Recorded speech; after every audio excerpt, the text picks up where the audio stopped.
Right, team, we've got a patient here with subacromial bursitis, pleurisy, and gastritis. What's your diagnosis? I think it might be pernio, Dr. Hawks.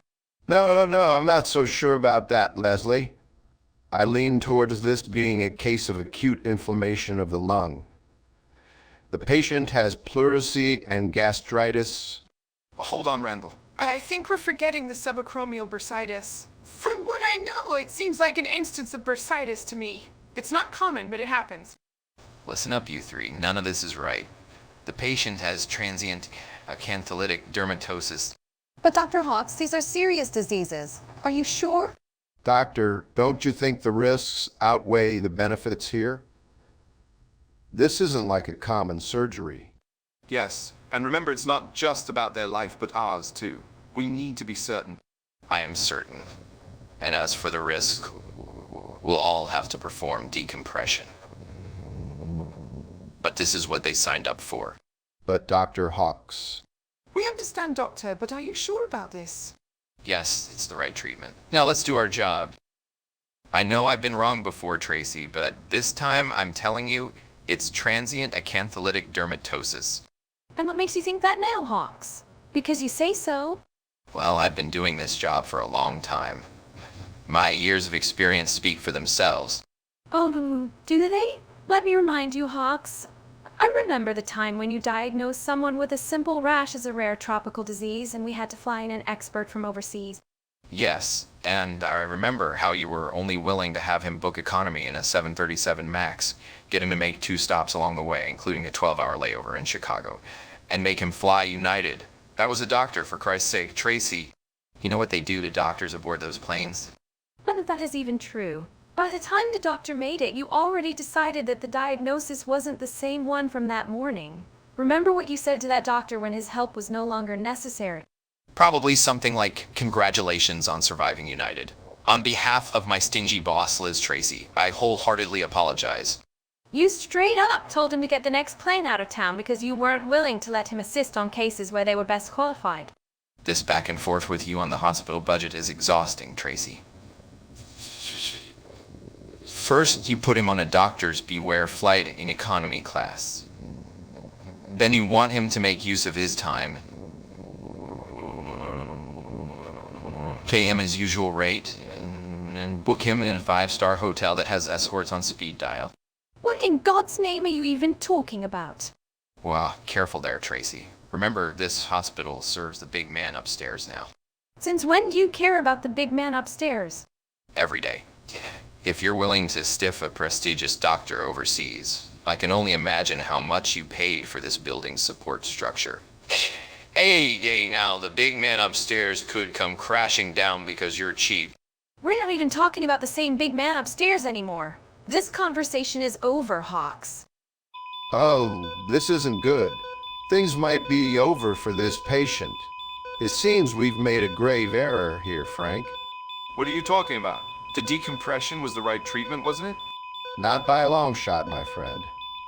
I suggest we rethink our strategy and look for an alternative. Alternative to what? This is the best course of action based on Dr. Hawks' advice. But didn't you notice how things turned out after the procedure? The patient seems to be in a worse condition now than before. Well, maybe it was just bad luck or some unforeseen complication. We can't always get it right, Randall. I think we need to reevaluate our understanding of this disease. Transient acantholytic dermatosis isn't as cut and dry as Dr. Hawks made us believe. All right. I guess you've got a point there, Randall. What do you propose? We should be careful not to harm the patient further. That's exactly my concern. Let's suggest some alternative treatments or therapies that could help alleviate the symptoms without causing more damage. I know. Let's get one of those sensory deprivation tanks. It'll deprive him of the ability to feel pain and make him think he's fine while we figure out what to do. You have no idea how a sensory deprivation tank works or what it's supposed to do you? Not on my salary. I thought so. What the hell is wrong with you three? You nearly killed that poor guy. Transient acantholytic dermatosis my ass was actually going on here. All right, Hawks. We're sorry about the mix-up, but we genuinely thought it was transient cantolytic dermatosis, and decompression seemed like a suitable treatment. Yeah, we didn't mean for any harm to come to our patient. We need your help in diagnosing him correctly, though. We know we messed up, but can you please tell us what you think the diagnosis is? We're lost here. You are a bunch of incompetent idiots. You really want me to diagnose that guy for you after this fiasco? Yeah, Hawks, we get it. But if you can't help us, who else will? We need our patient's life back on track. Fine, whatever. Get out of my sight before I do something stupid. Well, that went well. Let's just hope he doesn't hold a grudge. We're gonna need his expertise if we want this right. Yes, let's get back to work and sort out this mess. You know, I've been thinking about my case with Dr. Smith lately. Who? No, Smith. I mean, who is Smith? They're not the same person. Oh, damn it, you made me fall for who's on first again. No, who's on third first? Okay, what's going on with that patient of yours? Well, you know how we talked about the potential of a rare genetic mutation causing his symptoms? Of course, yes. I think we're onto something here, Johnson. I've been running some tests, and I'm fairly certain that he's got a case of heterochromia irregularis. Heterochromia irregularis. Are you serious? Deadly serious. The signs are all there. The symptoms match. I've figured it out, Johnson. Wait, but what does this mean for Dr. Smith's treatment? Who? No, Dr. Smith. I'm Dr. Hawks, not Dr. Smith. Anyway, it means that we can finally give him a proper diagnosis and start working on a treatment plan tailored specifically to his condition. That's amazing. This could be the breakthrough we've been waiting for. Exactly. I need to call Dr. Smith right away and let him know about my findings. Who cares? He doesn't. Not enough time. You're making me proud, Hawks. Let me know if you need anything else from the oncology department. Will do. Thanks, Johnson. Transient acantholytic dermatosis was wrong. Turns out you were wrong about that diagnosis. You storm into an operating room without proper protective medical equipment, and then you're going to argue with the rest of us about our diagnosis? That's not how it works, Hawks. We have procedures and protocols for a reason. And what makes you think neurotrophic keratitis is the correct diagnosis now? Dr. Johnson shared some new research during lunch that changes everything. Neurotrophic keratitis is the definitive answer here.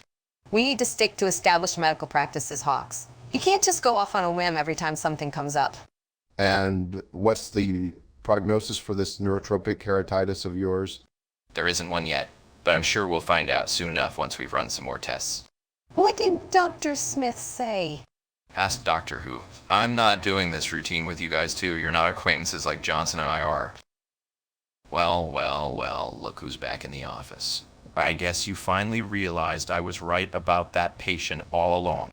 You were wrong, Hawks. You made a mistake. But at least you have the integrity to admit it. Integrity? That's rich coming from someone who always finds a way to blame everyone but themselves when things go south. I don't blame others, Hawks. I focus on improving myself and my processes. Unlike some people who keep pointing fingers instead of taking responsibility for their actions.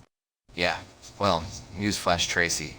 If you had better doctors to work with, we wouldn't be having this conversation right now. And what's that supposed to mean, Hawks? It means our diagnostics team is incompetent. Can't even get a diagnosis right. And I'm the one who has to clean up after them. So you're saying it was their fault, even though you were the one who made the initial mistake?